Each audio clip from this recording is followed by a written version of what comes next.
Bienvenidos a Sabe un Psicólogo. ¿Les ha pasado alguna vez que después que reaccionan de una manera exagerada frente a una situación que bien les ha podido causar miedo o dolor o rabia o incluso alegría, cuando a ustedes se les ha pasado la emoción y se sientan, dicen creo que exageré?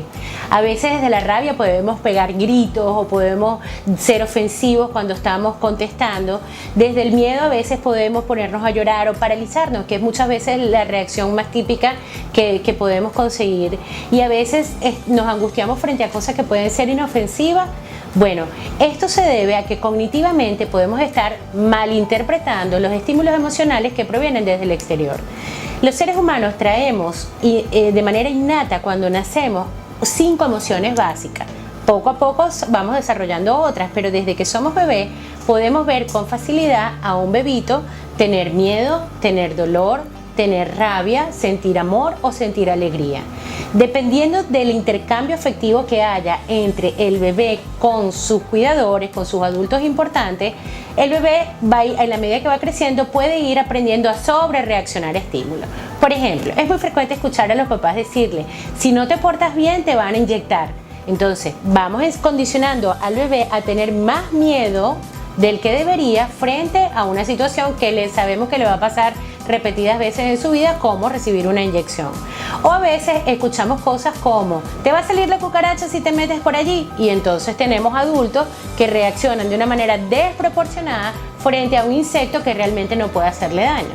Entonces nos preguntamos en este momento: ¿cómo reacciono ante situaciones que pueden ser realmente peligrosas o dolorosas o agresivas? Como por ejemplo, si le tenemos miedo a una cucaracha de una manera exagerada, ¿cómo podríamos plantearnos frente a situaciones como un terremoto o un animal peligroso como un tigre, como una culebra? Cosas que podrían de repente lastimarnos verdaderamente y frente a las que deberíamos reaccionar de una manera distinta.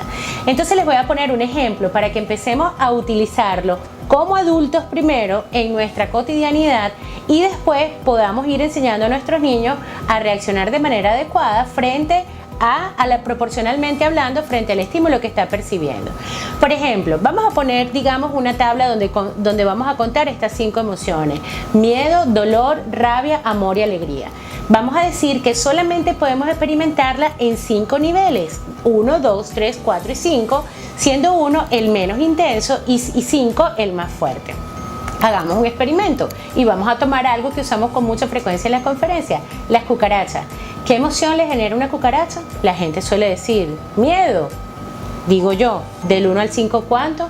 Muchas veces reaccionan las personas frente a la cucaracha más arriba del 5, lo cual ya comienza a ser desmedido. Les pregunto yo, si la cucaracha no puede hacerles daño, ¿podríamos tenerle miedo a la cucaracha de una manera menos intensa? ¿Podríamos rodar ese 5 hacia un 3 o hacia un 2? Muchas veces las personas me contestan: no, María de los Ángeles, es imposible, dígame si la cucaracha vuela. Entonces digo yo, ¿no les parece a ustedes que frente a un animal inofensivo o a un insecto inofensivo estamos malgastando una emoción? Utilicemos otro ejemplo. A veces la gente va manejando y por cualquier evento que suceda, por alguien que se le atraviese o por un frenazo que tenga que dar, reacciona de una manera con mucha rabia en un nivel 5. Evidentemente, ¿qué pasa entonces si alguien nos golpea, por ejemplo? O si perdemos un objeto muy valioso. Digamos, si nosotros empezamos a sobrereaccionar frente a las emociones, tarde o temprano, eso terminará lastimando la salud. ¿Qué podemos hacer para solucionarlo? Pues practiquen con la tabla que vieron hace un momento en la imagen y empecemos a llevar dentro de ese esquema los estímulos que más nos afecten. Las emociones hacen cambios en todo nuestro funcionamiento, en el funcionamiento de la respiración, en el funcionamiento del corazón, y la verdad es que el tiempo máximo de la intensidad de una emoción son 20 minutos, no pasa más de eso. Nosotros podemos ir entrenando nuestro cerebro a reaccionar de manera adecuada frente a los diferentes estímulos que cotidianamente nos afectan.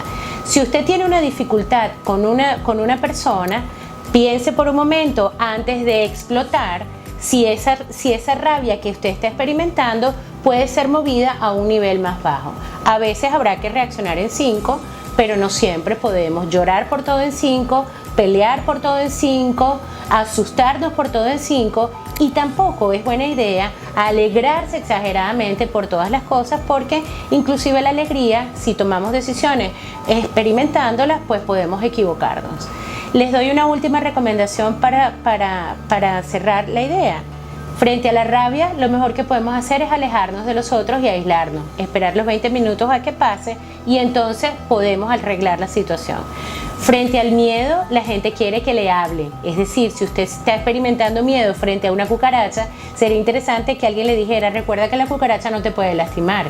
Frente al dolor, las personas quieren consuelo silencioso, compañía. Usted permanece con ellos, pero el discurso de no te pongas así, estás exagerando, normalmente lo que hace es llevar a la persona a bloquearse y a no poderle dar salida a la emoción que está experimentando. La alegría y el amor generalmente no presentan mayores dificultades y entonces la gente puede celebrarlo. Sin embargo, la alegría también y el amor pueden salirse de control y llevarnos a tomar decisiones inadecuadas. Todas las emociones son buenas, todas las emociones forman parte de nuestro background de cosas para tener una salud mental adecuada. Pónganlo en práctica y me comentan cómo les fue.